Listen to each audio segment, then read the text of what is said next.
Welcome back to another edition of the Penn State 365 podcast, and I'm your host, Richie O'Leary. Some breaking news today for the Nittany Lions on the recruiting trail right before kickoff for today's Ohio State game. As you can tell, I'm clearly not there, but several of our writers are there currently, watching, reporting, analyzing everything that happens today. So check them out on pennstate.rivals.com. But for the recruiting news, I'm right here for you.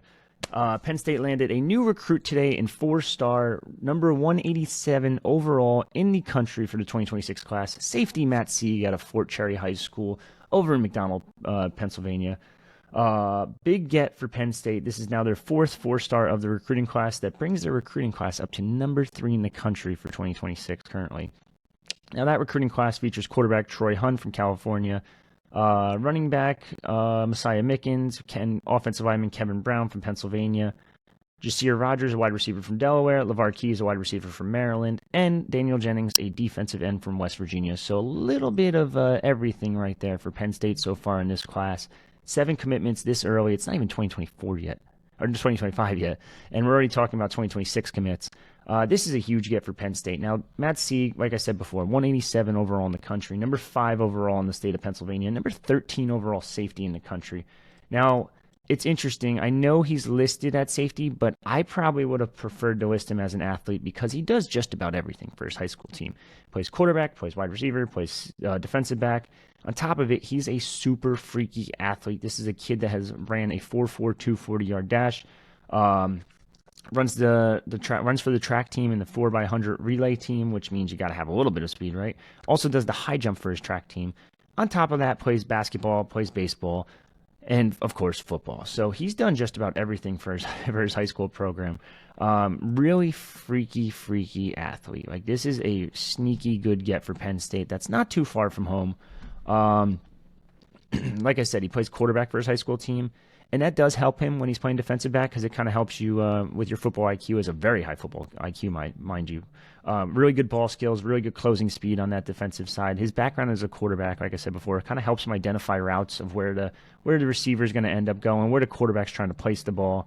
Very physical, strong, and a willing tackler, especially when it comes to run support. And that's what you want to see out of safety. Now, he is a 6 foot right now, maybe a little bit more towards that 5'11 range, 5'11 and a half-ish, maybe. He's close to 6 foot. Like, I've seen him in person. I'm 5'10". I don't think he has much more height than me, like very, very close. But regardless, he does like really everything.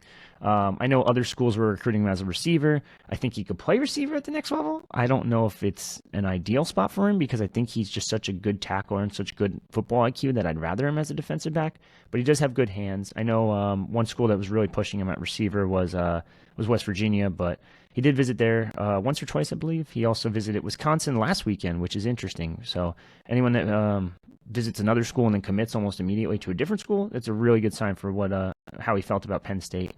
Really tough kid. There's really not much else you could say to that. He probably needs to bulk up. He's around 180 pounds, 175-ish, that range. You want to get him to like 200, 210-ish maybe, at that 6 foot range, 5'11 range. But really tough. Has played through injuries throughout his high school career. I think he had a broken thumb earlier this year. I shouldn't say I think. I know he had a broken thumb earlier this year.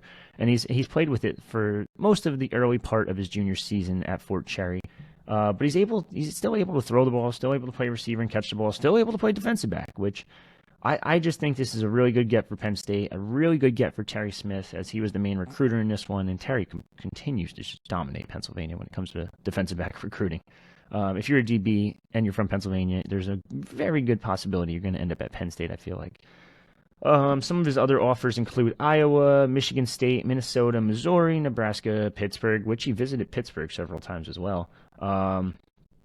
Actually, he visited Pittsburgh last weekend as well, on the 24th. He was on Pittsburgh on the 24th and Wisconsin on the 26th.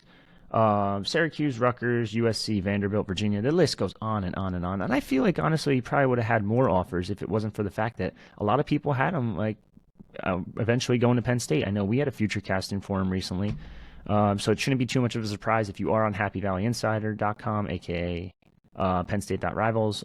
Check out the Lions Den forum. We post tons of recruit scoop. But not really a whole lot else I could say there. We might go a little bit more in depth on Matt Sieg in the future. podcast, so definitely stay tuned for that. And I'll be honest, I don't think Penn State's done for the weekend. Now, they might not get a commitment immediately, today at least. They might not get a commitment tomorrow even. But I do think following this weekend visit with 100-plus kids, 120-something kids actually on our visitor list, there will be someone else that will end up committing to Penn State following the visit. I think that they have a really good chance at upsetting Ohio State. I don't want to jinx it too much. I'm not going to give you any type of insight because if you do have a DVR and you're watching this, you're probably going to be very upset if I tell you the score. So with that being said, I'm Richie O'Leary, and that's another edition of the Penn State 365 podcast, signing off.